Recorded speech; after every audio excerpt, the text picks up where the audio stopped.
What is the significance of Dak now officially signing the tag, of him posting that picture? This means he's a Cowboy. He's a Cowboy for 2020. We don't know whether he'll be a Cowboy in 2021 or beyond, but now that he has signed that franchise tender officially, it locks him in for the 2020 season, and he's ready to go to work as a Cowboy, as that photo depicts. And in this particular case, he now will have a decision to make about whether he wants to do a long-term deal by July 15th. The Cowboys want him on a 5-year contract. He is adamant it has to be a 4-year contract. I think Dallas is in a little bit of a tough spot here with Dak counting so much against the cap this year. And if the two sides can't get a deal done by July 15th, that means they can't do a deal until after the season, which means the idea that he could be tagged again next offseason comes into play, and that would be a $37.7 million tag at a time where the cap could be flat or even go down due to the pandemic. I think it puts the pressure on the Cowboys to try to get this deal done. And these two sides, as we know well, have talked about this deal for about a year now. They've been unable to bridge their differences. They now have a few more weeks to try to get it worked out before the pressure gets ratcheted up. Yeah, so in the long term, the situation with Dak remains somewhat fluid. But D. Wood, in the short term, this feels like a big deal because with the new coaching staff in place and all of the other variables in play during the pandemic, if he had not signed the franchise tender, then he could have easily held out through training camp. It wouldn't have cost him any money, no fines or anything. And sometimes guys will do that and they'll sign it a couple of days before the season begins or something like that. So this rules that piece of it out. So D. Wood, it feels like it was in the short term a very important day for the Cowboys. Oh, absolutely. If you're Mike McCarthy, you know, the last thing you want is your quarterback to not show up whenever they decide to report to training camp. So to have Dak Prescott sign this franchise tender, now as a coach staff, you know that, okay, I have my quarterback in the mix, the most important piece to the whole picture in the mix now for the Dallas Cowboys. So this is a team that has a lot of the same personnel coming back. They've improved, you know, on the defensive side of the football. So again, Mike McCarthy should be ecstatic right now. The system that they have in place is similar to what they've been running the past few years with Dak Prescott quarterback. So this is a good moment for the Dallas Cowboys as an organization in the short term. I would say, David Pollack, there is no team that missed the playoffs last year that has the kind of expectations on them, and that would include Tampa, I think, that the Cowboys do based on the things that have gone on here. What is your expectation for the Cowboys this year and what figures to be sort of a one-on-one race with Philadelphia in that division?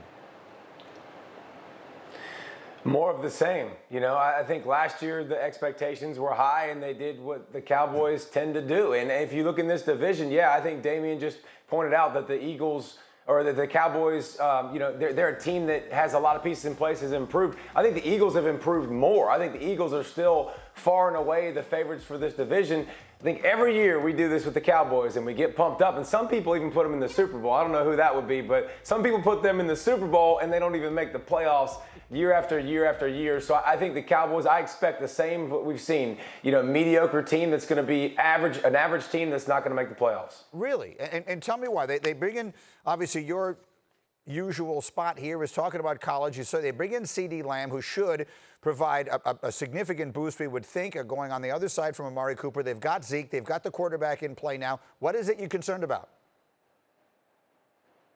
I think obviously you have to be concerned about their defense. Their best cornerback just leaves, obviously, and gets paid and goes to Miami, rightfully so. But when you look at this defense, I think it was a pretty good defense. This is still, DeMarcus Lawrence is still going to have to be that guy getting after the quarterback. They got, you know, Greeny, they're paying a lot of different guys between Zeke Elliott now and Lawrence and Dak. They're paying all these guys, you know, over $20 million a year in that range, in that ballpark. I don't know if they're good enough everywhere else. CeeDee Lamb, I think, is going to be great. I think Dak's going to be, you know, really, really good.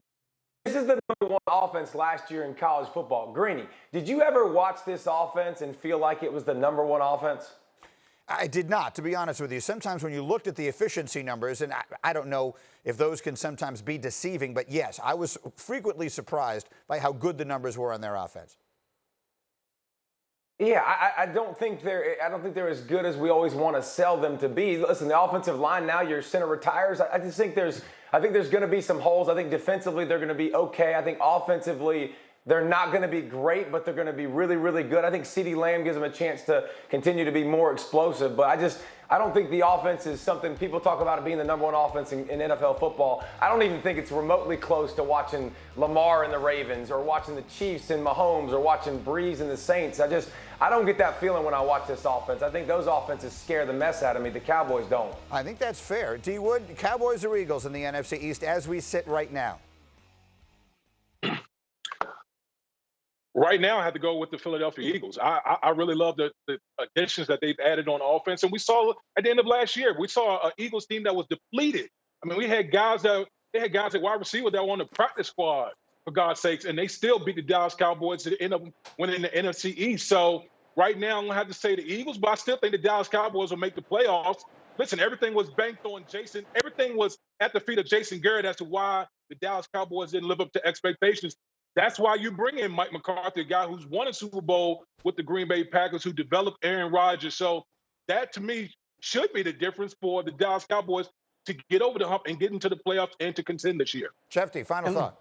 Yeah, and Green, let me bring it full circle. We bring in Mike McCarthy, and that's why it was important for Dak to get this deal done and why he was never going to hold out and why he had to sign. Because there's a new head coach, a new offense. He had to go to camp and learn that new offense. There was no way he was holding out when he was going to be heading into a potential contract year, not with how much that team means to him. He wouldn't have disappointed that area. So Dak signs, I think, in part because Mike McCarthy's there and he's got to learn the offense.